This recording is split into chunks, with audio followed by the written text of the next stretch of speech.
Salve, camaradas! Tudo bem?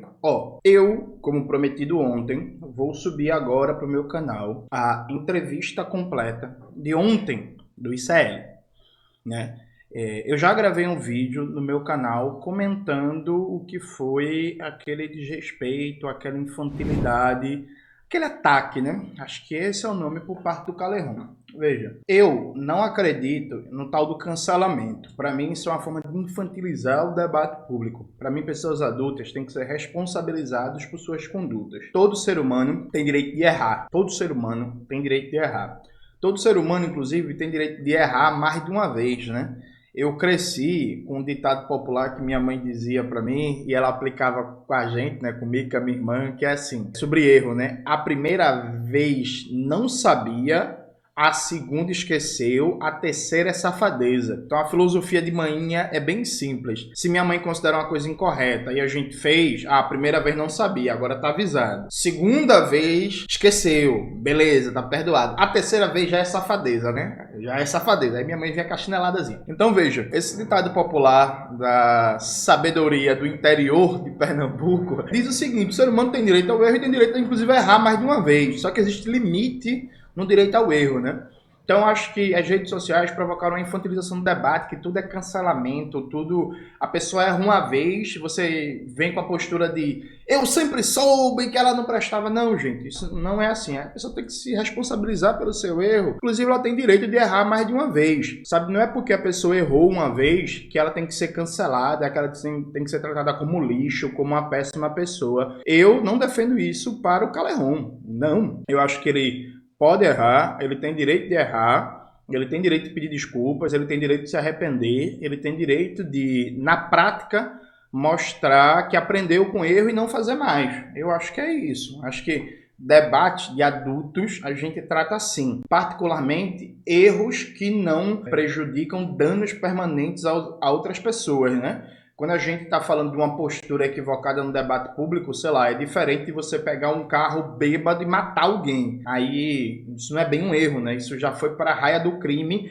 e que provoca um dano permanente. A pessoa que morreu, ela não tem como voltar, sabe? Então, eu não defendo cancelamento de ninguém, eu não defendo demissão de ninguém. Eu defendo que as pessoas se responsabilizem como adultos pelos seus erros. Uma das características de um comportamento adulto de se responsabilizar pelos seus erros é pensar seriamente no erro cometido, pedir desculpas de maneira séria pelo erro cometido e mostrar uma autocrítica. Veja, há um termo comunista que é muito ruim, que é a autocrítica na prática. Veja, isso está equivocado, né? Isso é a mesma coisa que falar água molhada, sorvete frio, porque a autocrítica é sempre na prática.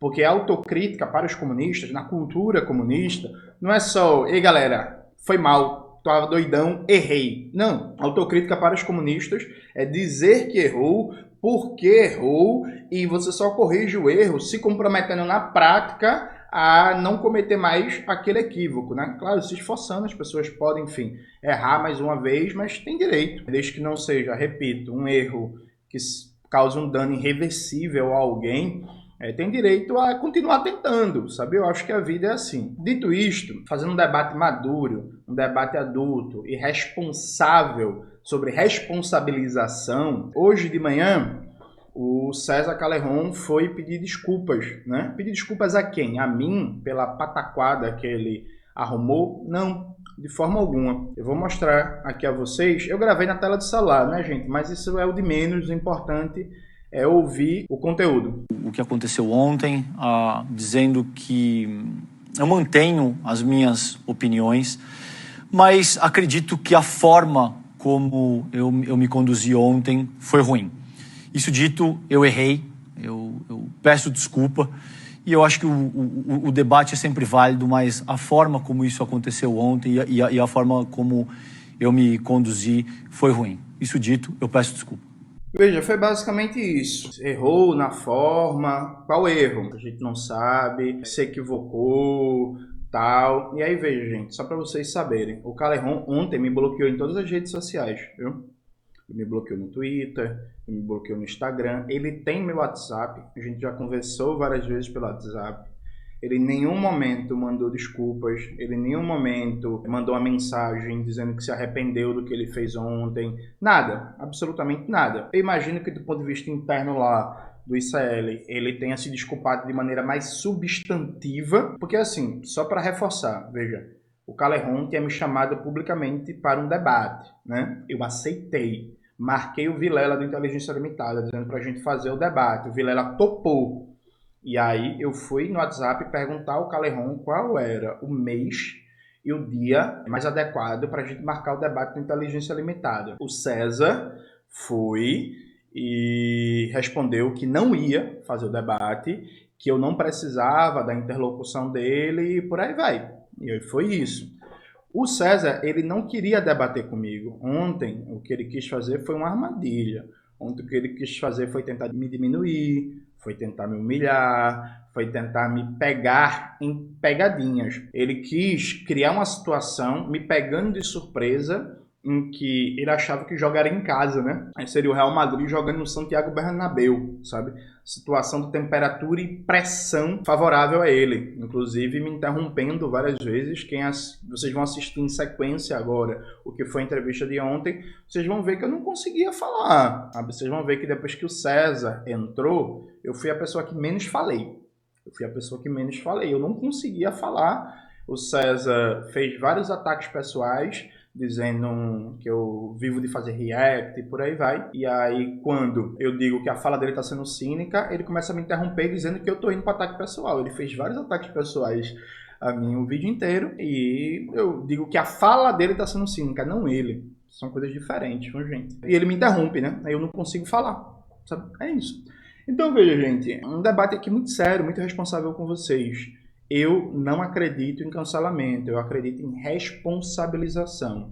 O que o César fez foi só pedir desculpas para tentar botar panos quentes e seguir. Ele não aprendeu. Ontem, ele até ensaiou fazer uma postagem no Instagram para tentar sair por cima, viu que os comentários eram majoritariamente negativos e apagou. Na live de ontem do Galãs Feios que é uma casa que ele vai, né? Que é um espaço dele. Os comentários eram todos contra ele. Inclusive, a tendência majoritária era a gente dizendo assim, porra, admirava o César, gosto do César, acho o César massa, mas, e o sempre mais era uma crítica. Então, assim, eu acho uma pena, sabe? De verdade. Porque ele não conseguiu aprender com o erro, com a presepada que ele fez. Ele simplesmente não refletiu. Eu aposto com vocês que na cabeça dele ele acha que o problema sou eu. Eu acho que sou eu que fiz algo errado. E é por isso que ele me bloqueou em todas as redes, por isso que ele não mandou mensagem no WhatsApp pedindo desculpas, nem vai mandar, provavelmente. Eu aposto com vocês que esse debate não vai acontecer, que ele não vai aceitar, sabe? Que ele vai declinar de novo, pela segunda vez, do debate. Então, acho que é isso.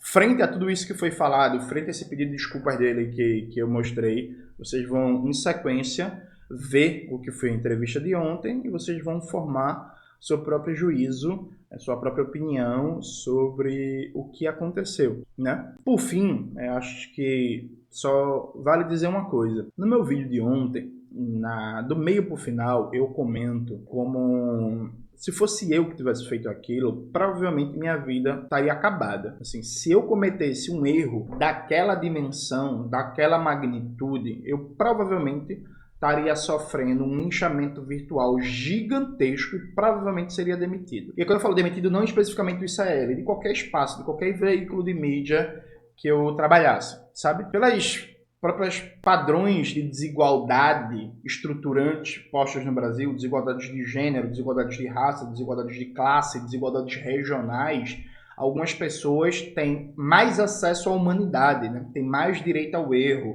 têm mais direito à empatia, têm mais direito à compreensão, à solidariedade. Outras pessoas têm menos. Então eu tenho certeza que se fosse eu cometendo uma atrocidade daquelas, eu dificilmente teria uma segunda chance. Sabe? Dificilmente eu teria uma segunda chance. O que é que eu estou dizendo com isso? É que eu não quero que o César tenha uma segunda chance? Não, eu quero que ele tenha uma segunda chance. Ele não vai aproveitar, pelo visto, para repensar, mas eu quero que ele tenha uma segunda chance. O que eu estou debatendo com vocês é que, infelizmente, não é universal o tratamento plenamente humano. Ou seja, de entender que as pessoas erram, que as pessoas são falhas, que as pessoas têm direito a aprender com erro, a ir mudando com o tempo seu comportamento, suas práticas. Isso deveria ser universalizado para todo mundo. Todo mundo deveria ser tratado como plenamente humano, portanto com o direito de errar, de aprender, de se arrepender e de seguir outro caminho. Só que isso não acontece. O grau de humanidade que você recebe frente a um erro depende de muitos fatores, né? Depende do seu gênero, depende da sua raça, depende da sua classe social, depende da sua região no Brasil, depende do seu nível de instrução formal, se você tem ensino superior ou não, depende das suas amizades, do seu network e por aí vai. Então, eu só reforço o que eu disse ontem no vídeo, assim, como diria aquela música de Racionais, aquele louco que não pode errar, aquele que você odeia amar nesse instante, pele parda e osso funk, vi de onde vem os diamantes. É aquele louco que não pode errar, né? Assim, é isso. Então, vamos nessa. A gente não pode errar e a gente vai seguir fazendo a luta, fazendo um combate, fazendo um debate político, com muita coragem, tentando ser coerente, né? Porque tentar ser coerente é uma luta contínua, não é um negócio dado de uma vez para sempre. E tentando também sempre apelar para argumentos racionais, com fundamento, com análise, com referencial, porque eu acho que a gente precisa elevar, do ponto de vista teórico e cultural, os níveis do debate político, da própria opinião pública brasileira, de maneira geral, mais especificamente no campo que se chama de esquerdas. Tá bom? Esse é o recado inicial e agora segue para vocês a entrevista completa de ontem no ICL para vocês formarem seu próprio juízo. Um beijo e hoje, 5 horas da tarde, tem vídeo novo no canal, viu? Cheiro, cheiro, amo vocês. Vamos falar sobre o corte de gastos? Vamos receber então Jones Manuel, que é historiador, youtuber, comunicador, escritor e militante, que traz importantes reflexões aí sobre a política nacional. Oi, Jones, bom dia para você. Ele caiu, Edu. Ele caiu? Vou adiantar o seguinte... Não, voltou. Ele voltou. levantou. Então não vou adiantar nada. Deixa eu dar bom dia pro Jones. Seja bem-vindo. Olá, gente. Bom dia. Prazer estar com vocês mais uma vez. Boa. Vamos falar sobre o corte de gastos, Jones, porque o cancelamento da viagem do ministro da Fazenda, Fernando Haddad, à Europa não deve ser suficiente para acalmar o mercado financeiro e provocar uma queda, do dólar nos próximos dias. Isso é o que dizem alguns economistas consultados pela Folha. Segundo eles, a permanência de Haddad no país até traz aí uma sinalização positiva sobre o andamento do pacote de ajuste fiscal. Mas a melhora do humor do mercado ainda depende do anúncio de medidas concretas que possam promover a redução de gastos. E aí eu te pergunto, Jones, o que será que vem por aí? Porque a gente sabe que é muito difícil saciar a fome do mercado, né? Roberta, veja, tem uma piada que circula muito nas redes sociais da época do governo Bolsonaro, que é uma montanha de corpos, né? Fazendo uma pilha e o Paulo Guedes em cima dizendo: chegamos ao déficit zero. E é isso, se todo mundo estiver morto, todo mundo estiver na miséria, passando fome, a gente baixa a inflação e chega ao déficit zero. Veja, eu acho importante, eu estava pegando a fala do Edu, eu acho importante dizer algumas coisas básicas, assim, o mercado especula, é parte da natureza deles. O mercado especulativo, ele vive de especulação e ele usa essa especulação como instrumento também de pressão.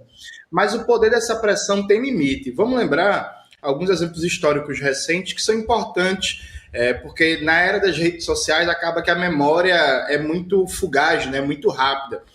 Na época da pandemia, quando estava para ser aprovado o auxílio emergencial de R$600, o mercado também pressionou, né? O mercado também foi contra. O dólar também subiu, a bolsa desceu, aquela pressão foi sustentada e rapidamente voltou ao normal. Vejam, uma especulação de curto prazo com alteração no valor do dólar não consegue durar muito, viu?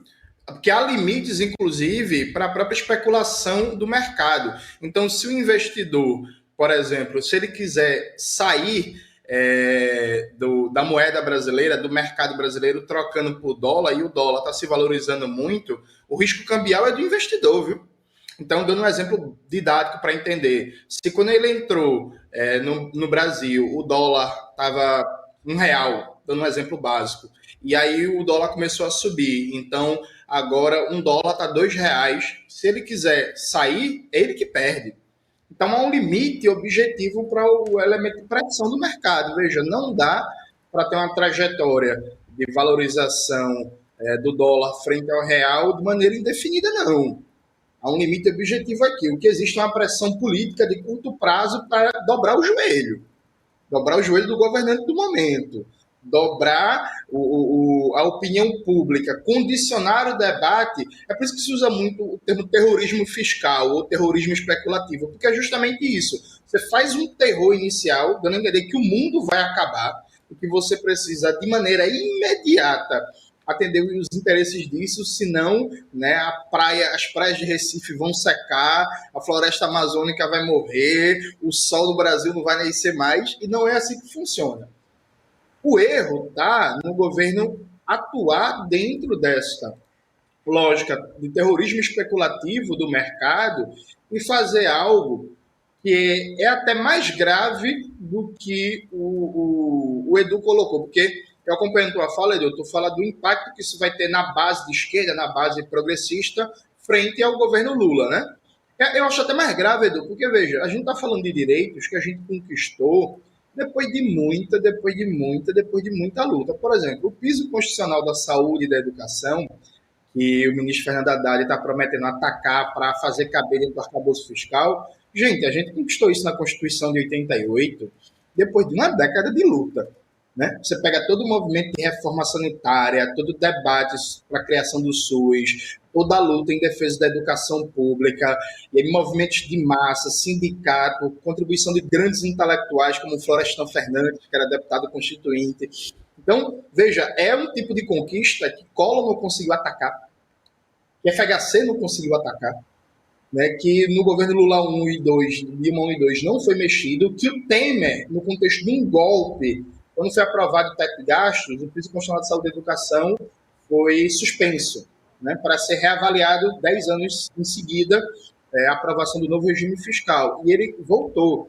Então, assim, a gente está falando de conquistas gigantescas. O BPC a gente conquistou faz mais de 30 anos, o piso constitucional de saúde e educação a gente conquistou na Constituição, o seguro-desemprego, que tem problemas, porque antes existia a estabilidade do emprego, a ditadura derruba a estabilidade do emprego e coloca o seguro-desemprego. Mas tudo certo, mas está aí há mais de 50 anos. Sabe? O FGTS é muito importante como elemento de poupança para alavancar o investimento público, especialmente o investimento em moradia popular. Então, são conquistas históricas que não dá para a gente jogar no altar do mercado, porque amanhã, como o Edu muito bem disse, o mercado vai dizer que ainda é pouco. Aí vai ser a valorização do salário mínimo, vai dizer que isso está aumentando as contas públicas, aí vai ser a previdência social, vai dizer que isso é um problema, aí vai ser os gastos.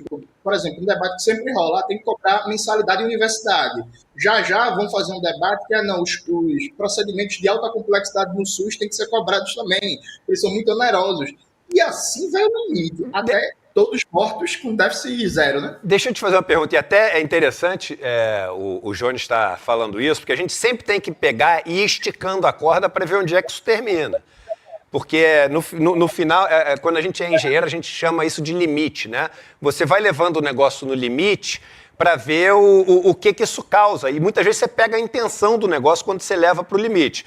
Nesse caso, quando você leva para o limite, você é obrigado, não tem solução, a vender todo o patrimônio público. Se você não sai dessa lógica, você tem que vender o patrimônio público. Então, assim, o que eu quero dizer com isso? Isso é tão sério que é o seguinte, não importa se você continua seguindo nessa lógica, tá? Não importa se o próximo presidente vai ser o Lula, se vai ser o João Campos, se vai ser o Eduardo Paes, se vai ser o Tarcísio, se vai ser o Bolsonaro, quem quer que seja vai vender a Petrobras, vai vender a Caixa Econômica Federal, vai vender o resto do Banco do Brasil, vai vender tudo, porque quando você leva no limite, é o único lugar final que você ainda consegue agradar o mercado e dar de comer para ele que quer comer. Mas vamos fazer um exercício aqui bem prático, ô Jones.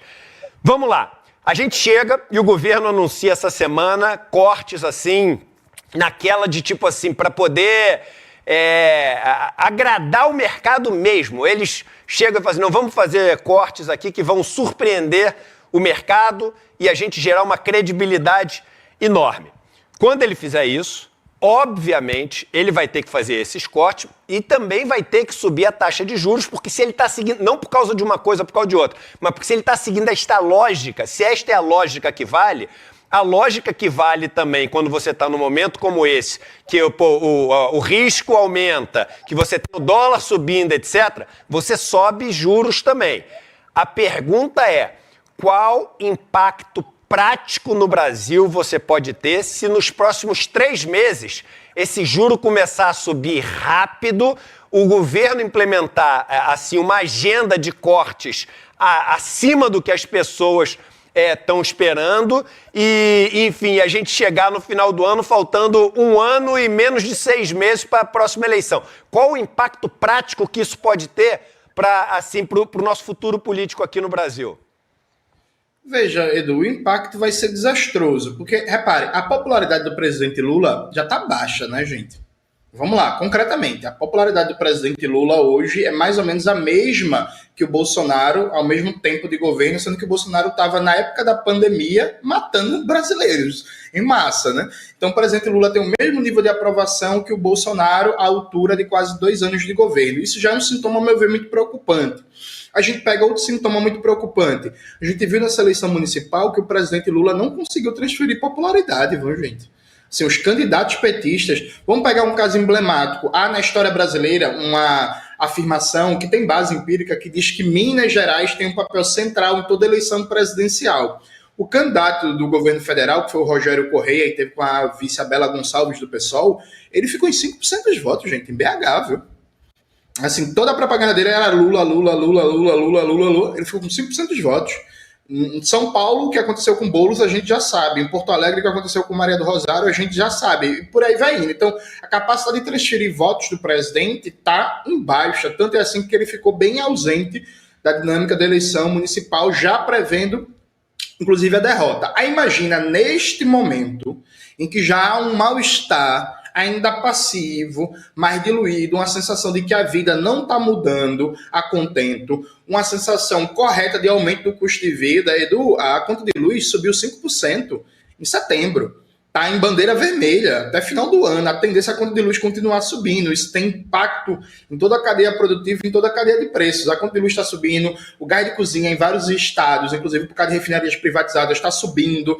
O desemprego está baixo, mas pela metodologia do IBGE se conta quem está com trabalho informal como empregado. Então, na prática, tem 45 milhões de pessoas com carteira assinada, mais 130 milhões de trabalhadores e trabalhadoras em idade economicamente ativa, né? A maioria não tem emprego formal. Se o governo faz esse ataque, o que é que ele vai fazer? Ele vai se alienar de toda a base organizada. O que é que eu estou chamando de base organizada? Eu estou chamando de sindicato, estou chamando de movimentos sociais, estou chamando de intelectuais, formadores de opinião na área da cultura, de universidades, de personalidades. Por exemplo, o ex-ministro da Saúde, José Gomes Temporão, que ninguém pode chamar de um comunista radical, ele é filiado ao PSB, né? Antes era filiado ao PMDB. Foi ministro da Saúde durante o governo Lula II. Ele assinou o manifesto contra o pacote de corte de gastos promovido pelo Fernando Haddad e ele afirmou textualmente, literalmente, atacar o piso constitucional da saúde significa matar o SUS. Tem uma Frente pela Vida que reúne um conjunto de entidades nacionais que defendem o SUS, a saúde pública, que estão todas indignadas com o governo, inclusive não só com as medidas, com a falta de diálogo. Então, assim, o governo perde a base social mais ampla, porque não está tendo uma resposta econômica a contento e perde as bases organizadas. Ele fica, como diria o pessoal mais antigo, pendurado na brocha, né? Deixa eu te pedir uma coisa, Johnny. Deixa que é a hora. Eu sairia, mas eu não vou sair não, que eu quero continuar mais um pouquinho aqui nesse debate. O Calejão está pedindo para participar também aqui do debate. Senta aí, cara. Senta aí, eu sento aqui no chão. Manda quem pode, obedece quem sem juízo, eu sento no chão aqui. Vamos lá. Bom dia, Edu. Bom dia, Will. Bom dia, Hobbs. Bom dia, Jones. Bom dia para a nossa comunidade. Prazer estar com vocês. O Jones disse que queria debater comigo, eu achei que era uma oportunidade de participar e eu vou começar te dizendo o seguinte, Manuel, eu acho importante, eu vou começar tirando o bode da sala, Edu, que eu acho que isso é importante. Vamos fazer o seguinte, o governo Lula é neoliberal. O Lula, Jones, me põe na tela com o Jones, por favor. O Lula, ele é filho da Thatcher com o Reagan, tá bom? Ele é o cara mais neoliberal que você poderia imaginar na tua história. Isso posto, para a gente tirar esse bode da sala, para a gente poder avançar nesse debate, posto que o governo Lula é neoliberal. Pode parar de argumentar nessa direção que isso está dado, ok? Isso posto, eu quero te fazer um desafio aqui. Propositivo no termo de renovar as nossas esquerdas. Vamos fazer o seguinte, Edu. Em 2026, você vai lançar a tua candidatura, Jones. Se você tiver qualquer coisa na casa dos 2 dígitos, eu vou raspar a minha conta, eu vou vender meu carro e eu vou te dar 10 mil reais para cada ponto que você tiver. Se você fizer... Não, mas Pera um pouquinho, deixa eu só terminar, Edu. O debate foi solicitado. Eu estou me conduzindo da forma... Não, mas calma aí. Mas eu tenho o direito de falar aqui porque é o seguinte... Porque... Mas deixa eu só terminar. Não, mas o papo, por enquanto, tá papo de maluco. Por que tá papo de maluco? Porque a gente tá tendo um debate aqui de uma coisa. A gente pode até ter esse debate aqui. Mas a gente tá tendo um debate sobre o que vai acontecer semana que vem. Aí tu pegou e tu levou... Não tem o menor sentido, Calejão. A gente vai fazer esse teu debate, a gente faz... A gente termina. Difícil. Não, mas a gente tem que terminar o debate que a gente está fazendo para entrar em outro debate. Senão é maluquice. Senão eu chego aqui, fico com vontade de falar de qualquer assunto, eu falo também assim, vamos falar de não sei o quê. Vamos falar sobre a questão do neoliberal e da pesquisa. A questão não é falar de qualquer coisa. Não, a questão mas vamos lá. é que Semana que vem, essa que é a minha pergunta. Ah. Semana que vem, essa é a pergunta. O Trump ganha, o dólar vai para 6,10, que é o que pode acontecer. Certo. O dólar vai para 6,10.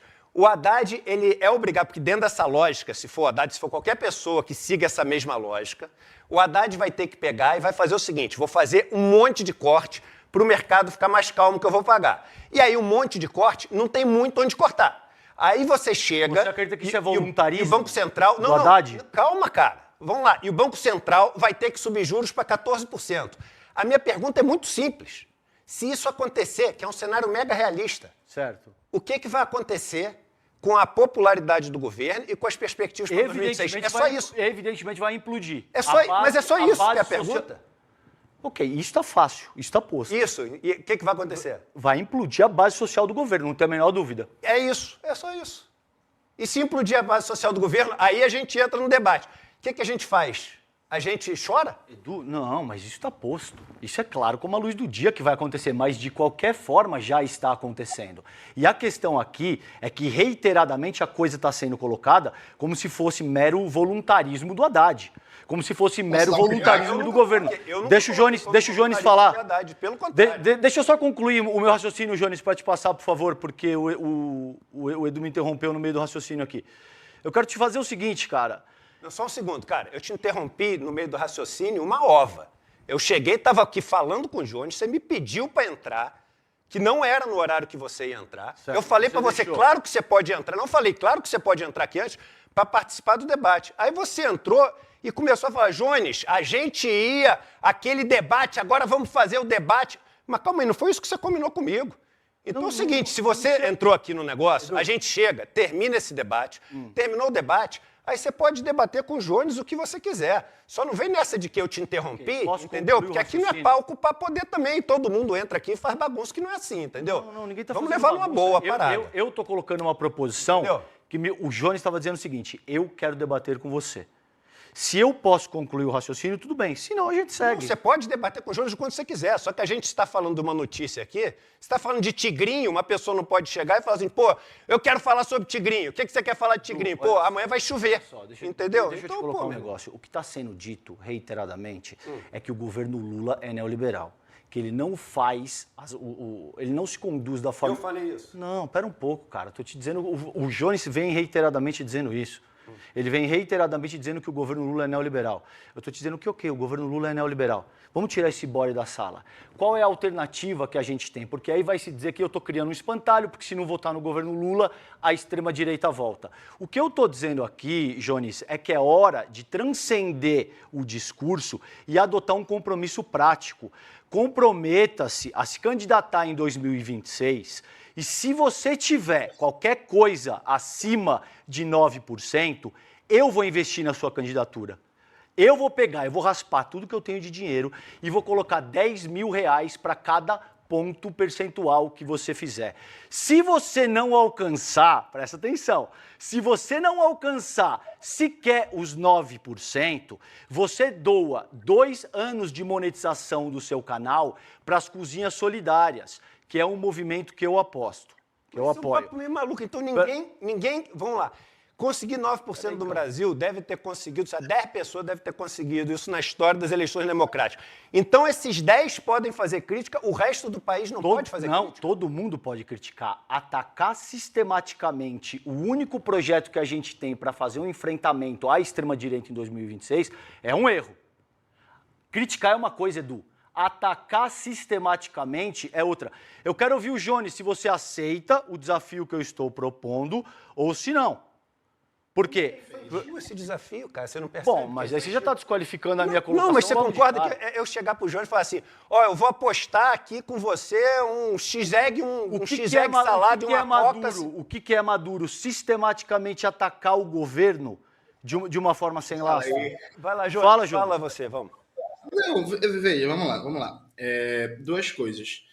Eu odeio argumentos de autoridade, coisas do tipo, evito usar. Mas eu acho que tem um ponto aqui que é fundamental. O professor Pedro Paulo Bastos, que é economista da Unicamp, ele tem um texto que foi publicado ano passado, tá em vários sites, mas também no site A Terra é Redonda. O nome do texto é Não Existe Alternativa? Interrogação.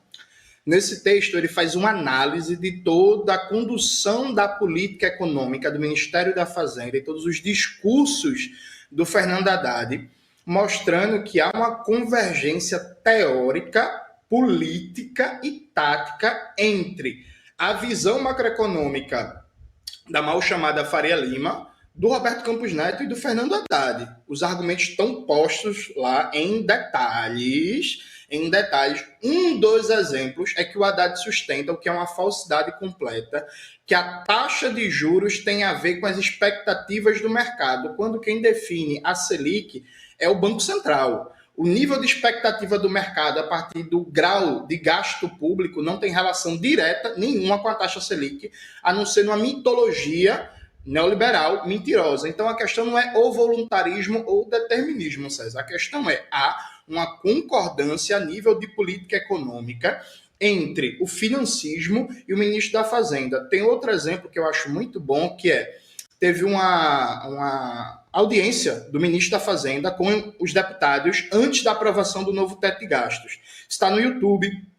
A deputada Fernanda Melchiona, do Rio Grande do Sul, foi e perguntou diretamente para o Fernando Haddad: ministro, o arcabouço fiscal que você está apresentando dá como limite máximo, essa proposta original, não foi modificada pelo Congresso, já veio assim do governo, o gasto primário do Estado. O que é o gasto primário do Estado? Eu gasto com tudo: saúde, educação, cultura, lazer, proteção do ambiente, etc, etc. Crescer no máximo 2,5% ao ano. Isso é a menor média de gasto público da nova república, muito abaixo do governo Lula 1 e 2. Você não teme que isso prejudique a popularidade, a capacidade do governo Lula de entregar as suas promessas de campanha? Foi uma pergunta direta da deputada Fernanda Melchiona. A resposta do Fernando Haddad, César, veja a resposta dele. Se quiser, eu posso lhe mandar esse vídeo depois. Foi: eu acho, abre aspas, eu acho que agora é o momento do investimento privado e não do investimento público guiar o ciclo econômico. E nós precisamos arrumar as contas públicas para melhorar as expectativas do mercado, baixar a taxa de juros para alavancar o investimento privado. César, a leitura de política econômica que diz que o centro do ciclo econômico será o investimento privado e que nós precisamos fazer arrumações institucionais para decolar o investimento privado, o nome disso é neoliberalismo. Foi o ministro que disse. O ministro, inclusive, na prática, ele criticou os governos Lula passado, porque ele disse que o investimento público teve muito protagonismo e que a questão é alavancar o investimento privado. Aí eu chamo outra pessoa, inclusive, que ninguém vai chamar de comunista, nem nada. Você pega o livro da Laura Carvalho, né, a Valsa Brasileira, você vai ver todo o debate em relação à disputa entre o protagonismo do investimento público e do investimento privado, especialmente no governo Lula 2. Então, assim, isso é fala do ministro, isso por um lado. Então, a gente precisa ter uma análise realista. Toda leitura de macroeconomia, toda leitura de política econômica do Ministério da Fazenda é uma leitura de base teórica e política neoliberal. Se for para chamar outra sumidade, eu chamo André Lara Rezende para o debate, que numa entrevista para o Canal Livre da Band, final do ano passado, ele já colocou isso. Ó, isso que o governo está falando é uma leitura que não faz sentido, porque ele parte de um pressuposto de que o investimento privado vai vir com base na confiança do investidor cortando gasto, e isso é uma leitura neoliberal. Deixa eu fazer uma correção só técnica aqui, pequena, tá? Que é só, Jones, que é importante, e aí a experiência do mercado. Quando a gente fala que o governo, e você está certo quando diz isso, que o governo que decide a taxa de juros, que não é o mercado, que é um erro do Haddad, mas aí vem o que eu falei, mas na lógica atual, essa frase do Haddad tem sentido. Por que tem sentido? Porque as operações do mercado, ou seja, quando você vai pegar um carro e compra um carro financiado em 3 anos, quando você compra um imóvel financiado em 20 anos, essa taxa de juros não é a taxa que o Banco Central define. Essa taxa de juros, quem define é o mercado futuro de juros. E o mercado futuro de juros é um mercado expectacional. Então, só essa correção que eu acho que é importante as pessoas fazerem. Por que eu estou falando isso? Porque como eu conheço meus camaradas do mercado financeiro, senão os caras vão chegar falando, tá vendo que aqueles caras não entendem nada de mercado? Então é o seguinte, o governo realmente define isso, mas o mercado tem esse poder, e tem esse poder porque a gente deu esse poder ao mercado, e existem instrumentos para tirar esse poder do mercado, que é o que a gente deveria fazer, mas hoje o mercado tem esse poder de simplesmente, por causa de expectativas, subir a taxa de juro futuro e impactar o rumo da economia. Então, nesse sentido, essa frase, ela cabe porque a gente vive dentro dessa lógica que a gente não quer enfrentar. Perfeito, Edu. Mas assim, o mercado ele não consegue definir o preço dos juros para os títulos da dívida pública, e os títulos que são os LTN, o mercado ele consegue ter uma precificação nisso, mas também por um erro de política institucional neoliberal desde o FHC, que é o banco... Ele consegue, mas você deveria enfrentar esse poder do mercado conseguir fazer isso, porque quando você dá para ele esse poder, você se torna para sempre o refém, que tem que fazer o que o cara quer, entendeu? É isso que eu ia falar, porque, por exemplo, o Banco Central do Japão, ele precifica a taxa de juros de todos os títulos, de curto, médio e longo prazo. Aqui no Brasil, a gente tem uma dinâmica de funcionamento do Banco Central, que é parte do modelo neoliberal, que o Banco Central é omisso na regulação da taxa de juros dos títulos de longo prazo e deixa a livre especulação do mercado. Aliado a isso, a gente tem um mercado de câmbio ultra desregulado, também outro legado neoliberal que o economista Pedro Rossi vive debatendo sobre a necessidade de a gente ter um processo de regulação maior sobre o mercado de câmbio para reduzir a capacidade de ataques especulativos na economia brasileira. Então tem uma série de debates aqui para fazer sobre as mudanças no Banco Central, sobre as mudanças no mercado do câmbio e, no limite, o maior controle da conta de capitais, que, de novo, é um legado neoliberal do FHC que está mantido até hoje, que ninguém mexe na conta de capitais do Brasil. Agora, veja, isso por um lado. Por outro lado, agora respondendo diretamente a pergunta do César. Veja, César, eu dei uma entrevista para a Rádio Jornal no dia da votação do segundo turno, né? Querido Marcelo, radialista muito famoso, respeitado aqui de Pernambuco. E o Marcelo me perguntou se eu serei candidato em 2026 ao quê? E aí foi que eu respondi ao Marcelo, não é demagogia, não é fugindo da pergunta, não, é o que eu acredito mesmo. Eu respondi ao Marcelo, querer ser candidato, eu quero, e não é segredo para ninguém, que eu gostei muito de disputar a eleição, eu acho uma experiência muito importante, eu acho que é fundamental politizar e disputar esse espaço. Dito isto, eu respondi para o Marcelo, em Pernambuco, a nossa prioridade, e falei o conjunto de lutas que o PCBR está tocando no Estado, como em relação ao transporte público. A gente está tocando aqui uma campanha caro, lotado e ruim para incidir no transporte da região metropolitana de Recife, que Recife, não sei se tu sabe, tem um trânsito mais lento do Brasil, né? A mobilidade urbana de Recife é pior que a de São Paulo. Ficou a informação aí para quem não conhece Recife. Então, eu te responderia a mesma coisa. Veja, 2026... ele é um processo até lá, né? O que vai acontecer no final do ano, o que vai acontecer em 2025, o que vai acontecer em 2026, tem impacto direto no processo eleitoral e no resultado eleitoral. Então, veja, vai ser muito difícil, por exemplo, fazer campanha para o Lula. Pronto, você quer fazer campanha para o Lula, vai ser muito difícil fazer campanha para ele se, por exemplo, for atacado o piso constitucional da saúde e da educação, porque você vai chegar para sindicalistas, você vai chegar para militantes, você vai chegar para gente que tem 40, 50 anos de luta em defesa da educação pública, e como é que você vai pedir para fazer campanha para um projeto político que fez, por exemplo, o que a FHC não teve coragem de fazer, ou correlação de forças, que Collor não teve coragem de fazer, que é atacar uma conquista constitucional. O BPC, César, veja, não é aposentadoria, é o BPC, é diferente. O BPC foi aprovado um projeto de lei que coloca como meta cortar 11% dos beneficiários do BPC. Quem recebe BPC é gente que está passando fome, sabe? Como é que a gente vai justificar isso? Então, a meu ver, existe uma prioridade aqui nesse momento. Qual é a prioridade? É dar um freio de arrumação nessa política econômica do governo, derrotando o pacote de ataques propostos pelo Fernando Haddad e colocar em tela 2 temas centrais que o governo sempre fugiu e que agora está cobrando preço. Qual é o tema? É a privatização do Banco Central, que reduz a capacidade de soberania monetária do governo brasileiro para tocar a política econômica e enfrentar, inclusive, as especulações do mercado, e é derrubar o novo teto de gastos. Porque eu disse isso em 2023. Com o teto de gastos, não tem como esse governo dar certo. O governo morre a partir do momento que ele adota o novo teto de gastos e não adotou por causa do Congresso. O projeto já saiu uma porcaria do governo. E aí, declaração do Fernando Haddad, não é minha. O Fernando Haddad declarou, está na imprensa, se vocês quiserem, nos comentários depois eu posso colocar os links, que para formular a proposta do novo teto de gastos, César, ele só ouviu o especulador Felipe Salto, historicamente ligado ao PSDB, e o Roberto Campos Neto. Ele não viu o ICL, ele não viu a CUT, veja, me dá um segundo, querido, por favor. Você continua na sua mesma linha de raciocínio, tentando enfatizar que o governo Lula é neoliberal. Antes de eu entrar na sala, você estava dizendo que o governo Lula não tem a aprovação, que ele está no mesmo nível de popularidade de um governo que matou todo mundo. Me parece que você está se reformulando agora, porque você percebeu a natureza do desafio que eu estou te propondo. A gente está falando de renovação das esquerdas. Se a gente está falando de renovação das esquerdas, e eu já te disse que o governo é neoliberal, a gente pode tirar esse bode da sala. Esquece o governo Lula, Jones. Vamos trabalhar a revolução. Vamos trabalhar renovação.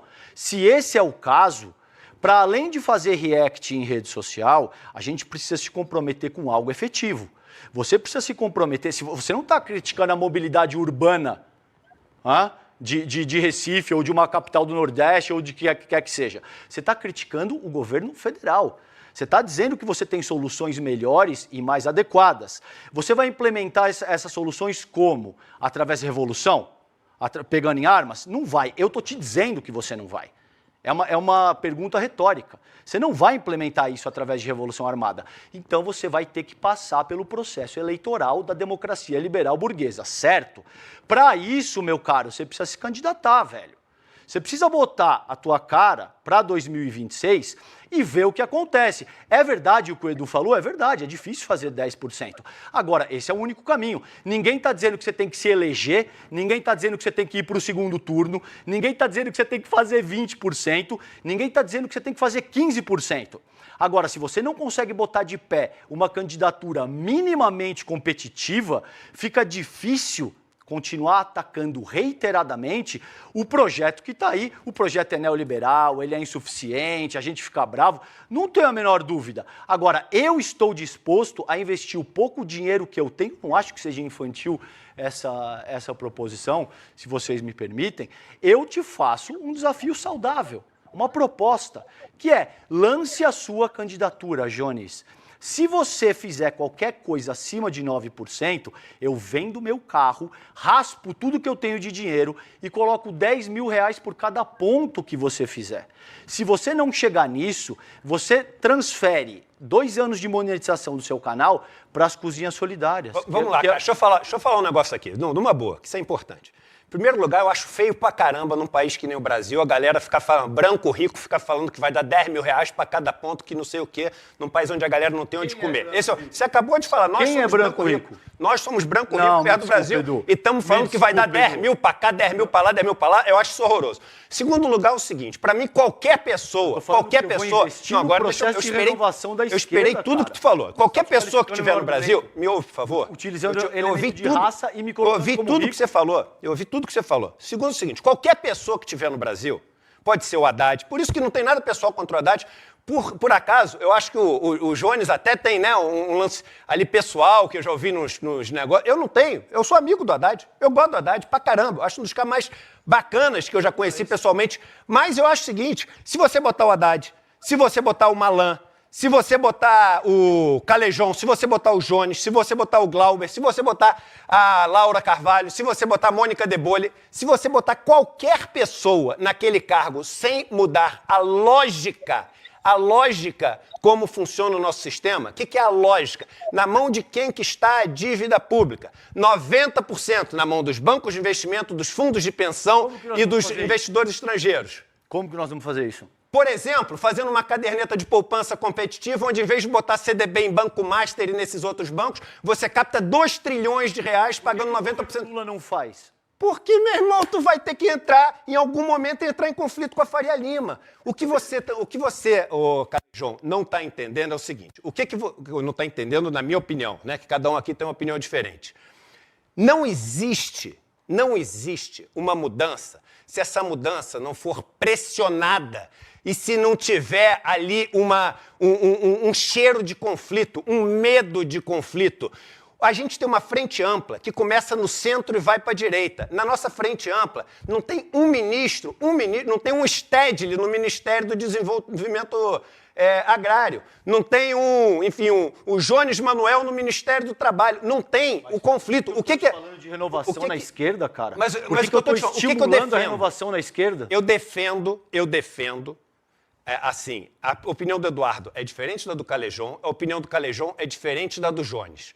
Mas a única coisa que eu tenho muita, assim, convicção é o seguinte, se a gente não apostar minimamente no conflito, a chance de mudar é zero. É zero. E a gente tem um presidente, Lula, que é um cara que está, assim, em termos de personalidade, remando sozinho. A gente não consegue vislumbrar uma pessoa que o substitua com o carisma que ele tem, com a popularidade... Mas aí que tá, mas isso é um problema, porque o Lula pode chegar na próxima eleição e falar o seguinte, olha, eu não vou me candidatar. E se a gente tem uma mobilização social de 10% de pessoas que estão insatisfeitas, mas estão acolhidas dentro da esquerda na sua insatisfação, isso decide uma eleição a favor de quem o Lula indicar, por exemplo. Porque você acolheu essas pessoas. Você deu para essas pessoas um lugar onde elas falam, caramba, realmente eu estava insatisfeito com isso e eu não tenho os 10%. Eu não vou pagar 10 mil reais para cada ponto que eu consegui, eu não sei o quê. Mas eu tô, irmão, eu tô aqui num lugar que me acolhe e que ainda acredita na utopia. E é desse lugar, se eu não tiver opção, que eu vou votar no Haddad, se ele for o candidato do Lula. Eu tenho certeza que o Jones, se só tiver o Haddad e o Bolsonaro, o Jones vai votar no Haddad. Vai votar no entendeu? Haddad, Jones? Claro que vota. Vai votar no Haddad? Haddad e Bolsonaro, você vota em quem? Só um momento, que tem uma questão anterior. Não, tem uma questão anterior. Vai votar no Haddad, Manuel? Não, rapidão, tem uma questão anterior. Primeiro, vamos lá. Eu sou militante há mais de 10 anos, sou dirigente nacional da minha organização, PCBR, então não fico só fazendo react em rede social. Eu acho muito ruim, Calejão, você querer resumir um trabalho de comunicação digital, que inclusive o ICL também faz, que a gente está disputando opinião pública, está disputando corações e mentes das pessoas. Não é isso que eu estou fazendo. E eu vejo você fazendo a mesma coisa, por exemplo, que o trabalho do Lula, Jones. Jones, eu só te pedir uma coisa prática. Não, mas é que ele tem que sair, eu tenho que sair também. Pois é. Ele tem que pegar um avião e eu tenho que sair, porque eu vou pegar um avião hoje também. Manuel, você vem fazendo isso com o trabalho do Lula, que é um cara que luta 50 anos por emancipação popular, de uma maneira absolutamente irresponsável, cara. Eu consigo falar. Vamos lá. É curioso. Uma ironia muito ruim que poderia se dispensar, especialmente considerando o quanto eu respeito você estar falando de react em rede social. Isso por um lado. Por outro lado, veja, você tem uma segunda caricatura que é fica atacando o governo. Veja, não estou atacando o governo, estou atacando políticas concretas neoliberais. Tá certo. A minha questão Não é com o Chico Francisco Manuel. E eu não tenho nada contra pessoalmente o Haddad. Eu tenho contra ele ser neoliberal. Se ele não fosse neoliberal, quem sabe até gostasse dele. Mas, assim, meu debate aqui é qual vai ser a orientação de política econômica no Brasil. Meu debate aqui é que projeto vai ser encaminhado na luta de classes no Brasil. Então, o projeto que a gente defende é o quê? É o projeto de ataque ao piso constitucional da saúde e da educação? É o projeto de ataque ao BPC? É o projeto do BNDES. Só um momento, César. Só um momento, César. É o projeto do BNDES que está financiando privatização de escola, de presídio, de hospital, de parque, de pracinha. Esta é a crítica. Então, assim, ao invés de colocar o foco no conteúdo da crítica, no mérito da crítica, se tira a medida de debate e se faz uma análise que é assim, não está criticando o governo Lula, está criticando o Lula. Não, é uma crítica à medida. E aí, dando um exemplo bem concreto, já que a gente está falando de eleição em 2026, historicamente, funcionalismo público estadual e municipal é uma base eleitoral de votos muito importante para as esquerdas no Brasil. A partir do momento que o governo federal sai financiando PPP, parceria público-privada em todos os serviços públicos com dinheiro do BNDES, ele está atacando uma base social historicamente de esquerda, dado que, por exemplo, na educação infantil, nas creches, no âmbito municipal, está sumindo do Brasil concurso público e funcionalismo público direto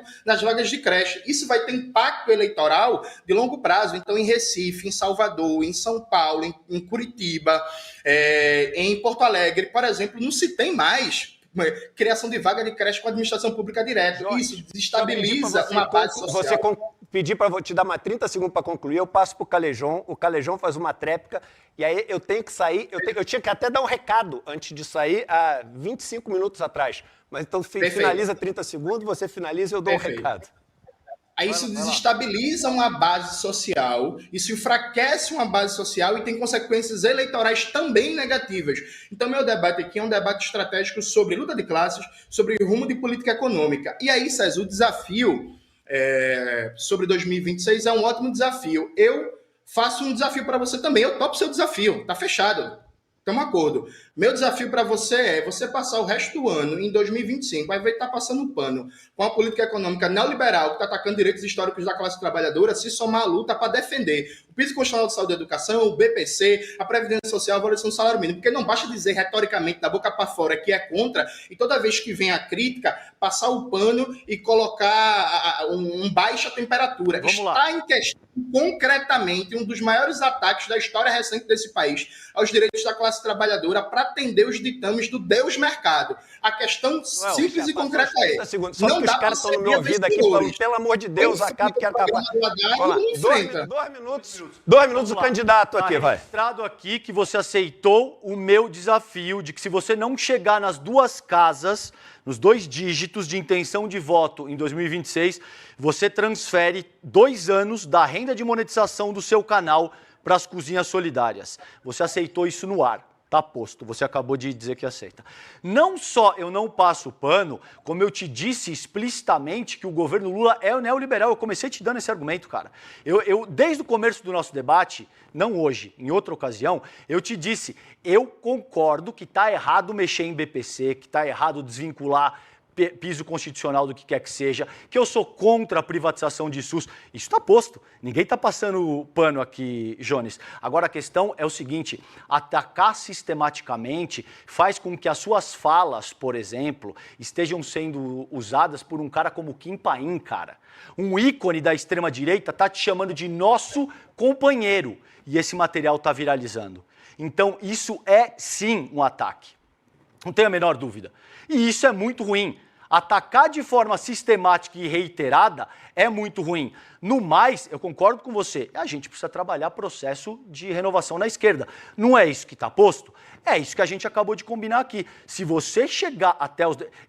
Eu não sou rico, não tenho esse dinheiro sobrando, tá? E se isso for o caso... E, Jones, eu voto em você, cara. Eu espero que seja, porque eu honestamente acho que a gente precisa de um processo de renovação. Eu vendo o Corolla 2015 que eu tenho para, sim, colocar R$10 mil por cada ponto que você fizer. Se você chegar em 10%, para só um pouquinho, produção, eu vou colocar R$100 mil vendendo o carro, enfim, raspando tudo que eu tenho nos cobres para fortalecer a tua campanha. Se você não chegar nos 10%, você vai converter 2 anos de renda do teu canal de monetização para as cozinhas solidárias. Você aceitou isso no ar, tá posto. Eu vou conversar com eles. No mais, não tem passação de pano nenhuma. Eu concordo que o que tem que ser criticado será criticado e também me preocupa fazer essa crítica sem ter nenhum outro projeto de disputa política organizado para 2026. Esse é meu ponto. O Edu te perguntou, ao fim e ao cabo, você vai votar em quem? Se for Haddad e Bolsonaro. Você não respondeu. É minha vez de falar? Por favor. Perfeito. Veja, César, eu vou ser muito sincero contigo. Para mim, assim, o que tu tá praticando aqui é um cinismo escancarado. Porque tu fala, eu concordo... Começou o ataque pessoal. Aqui, vamos fazer o seguinte. Eu posso propor? Eu vou propor um negócio legal. Vocês vão gostar. Me permita agora. Não. Me permita. Agora aqui, ó. Vou usar. Agora vou usar o meu poder capitalista de controlador. Meu poder capitalista de controlador aqui do site, só para eu poder propor uma coisa, porque propor é o seguinte: vamos fazer um debate organizado, porque eu sei que o Jones tem um avião para pegar. Ele tinha me falado que tinha 10h30 o avião ontem. Eu tenho que sair também, porque eu tenho um compromisso 10 horas e hoje à noite eu vou viajar. É sobre isso o meu recado.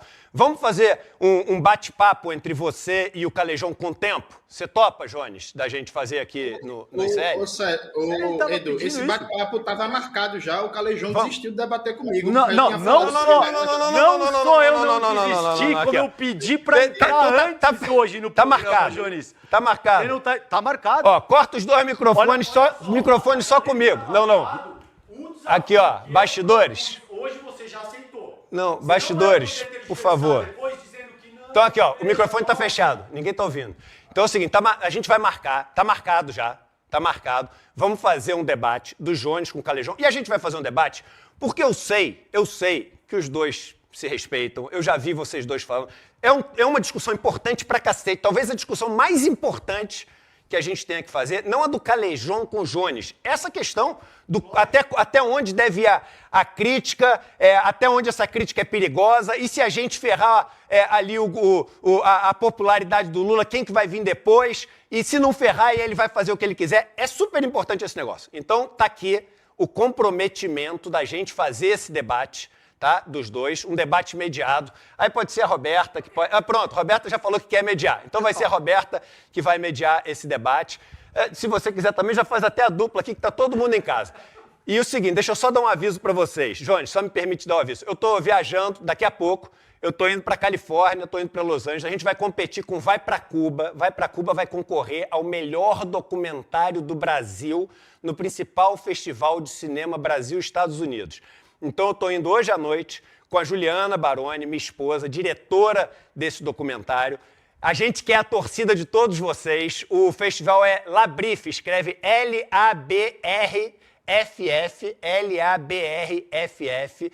Eu vou chegar no dia da eleição americana apresentando o documentário de Cuba, então ainda vou trazer para vocês imagens das eleições de lá. Estou levando o celular para mostrar, sei lá, fila, tentar falar com alguém na rua sobre esse negócio para passar para vocês. E quando eu volto, assim que eu volto, eu vou fazer uma aula, que é a primeira aula do novo curso que a gente tem aqui de empreendedorismo, que vai ser uma aula sobre narrativa e contação de história. Então a gente vai falar sobre jornada do herói, vai falar sobre como funciona o processo de convencimento, de persuasão, de vendas. É uma das aulas mais incríveis. Então a gente pega desde os conceitos do Joseph Campbell até os conceitos do Robert Cialdini, e são conceitos que são utilizados também para toda essa questão eleitoral. É a aula dentro do curso que as pessoas mais gostaram. Eu resolvi começar o próximo curso com essa aula. A primeira aula do curso é aberta. Se vocês não se inscreveram ainda, se inscrevam agora. ICLN1.com.br. ICLN1 tá ali, ó, o segredo das vendas e persuasão, como construir histórias que engajam e convencem. Isso é assim, é a base desse mundo da propaganda capitalista, etc. E a gente tem que saber como isso funciona. Eu vou despedir aqui, tá, de você, do Jones. Bota o Jones de volta, por favor. Jones, eu me despeço. Por favor, eu vou te pedir só para você se despedir e não entrar em outra discussão, que a gente realmente tem que finalizar, e está prometido esse debate teu com o César Calejão, porque os dois toparam aqui. Perfeito. Agradeço mais a oportunidade, Edu, Roberta, William, César. Foi um prazer estar com vocês.